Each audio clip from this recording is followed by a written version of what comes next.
Okay, class. So today we're going to be learning how to do the gist. And the gist is the generating interaction between schema and text.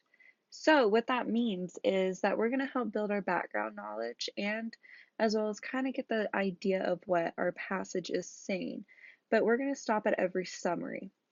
So in front of you, you have a page that talks about um, what you're doing for the fair and what all the activities that you're going to do for the fair. So we also have a paper that looks like this, and it says the gist summary. And in it, you have 6 boxes, and it needs to know who, what, when, where, why, and how. And also at the end, we're going to make this one sentence summary of all these 6 boxes. So what we need to do first is understand what we're going to do. So if I was to read a paragraph, for instance, let's read the one that we are reading. So during this time, we'll read the paragraph and we can either read it together or independently, but most likely the teacher will read it out loud since we are dealing with ESLs and ELLs. They may not be able to read that well and understand what they are reading, so it's better if we say it for them and they can just follow along. So once we read the whole paragraph, we'll then start to fill the sheet out together. Okay, and so for instance, our paragraph could be about a girl named Abby. So the who would be Abby if that's what our paragraph is about, or that's the person that our paragraph or person is in. And then it wants to know what. So what happened? What was the main thing that happened? And we can say she rode a Ferris wheel.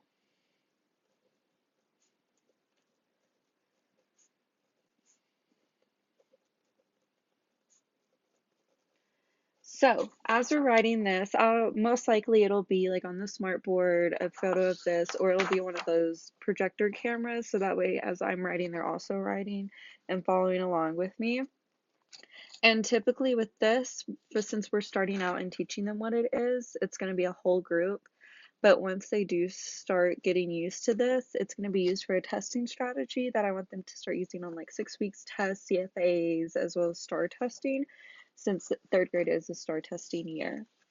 And then you go on to when, and it wants to know when she went to the fair. And so in the summary, it said, or in the paragraph that she read, it said yesterday. And it also wants to know where. So where did this happen? And also some paragraphs aren't going to have all of this information, and that's okay. So if it doesn't have where the fair happened, we can just leave this blank, okay? And why? Do we know why she wanted to go to the fair? So this is where our inferencing is going to come into play. We got to kind of think about maybe why would she want to go to the fair? Um, what she needed or anything like that. And so our wife, she probably wanted to go to the fair because, and then this is when, you call on students or anything like that, and they'd probably say to have fun, which that's why we all go to the fair. And then our last box says where. So where did this take place? Where did it go?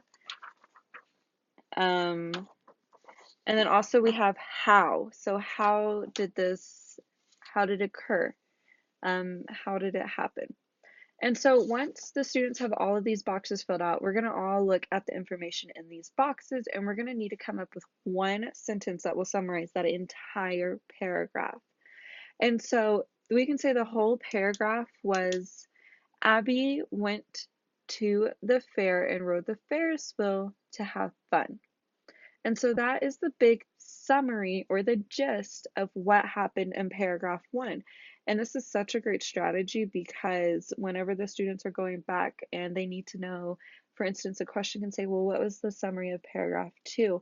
They don't have to reread that entire paragraph. They already have the gist written out. And a really good testing strategy is they can have their writing right here and then they can put the gist off to the side. So here they can put the gist and they can just add their HW, who, what, when, where, and why questions on the side and then put their sentence. And so that way they'll always have it with them and they can look back and then they can kind of see like a really brief, like maybe 5 to 10 sentence summary of a 10 paragraph paper. And so it's a lot easier for them to look back, and it also helps them put into their own words of what they read. Because sometimes they know what they read, but it doesn't come through all the way. So making them put it in their own words and put it in their own clues and their own way of thinking, it helps them remember, like, oh, it's because she wanted to go to the fair. And so that kind of helps them like use their level of wording as well as their level of sentencing, as well as their clues and everything. So it's a really great tool that beginning to advanced ELLs and ESLs will learn and use their entire schooling life. You'll use this all the way up until high school, till probably like for third grade to high school. Every time you take a test, a reading test, and the strategy can be used in all subjects because all subjects maybe will have some type of reading.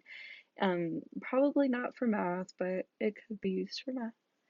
But yes, and so that is the gist summary for the 50 strategies book for English as a second language learners.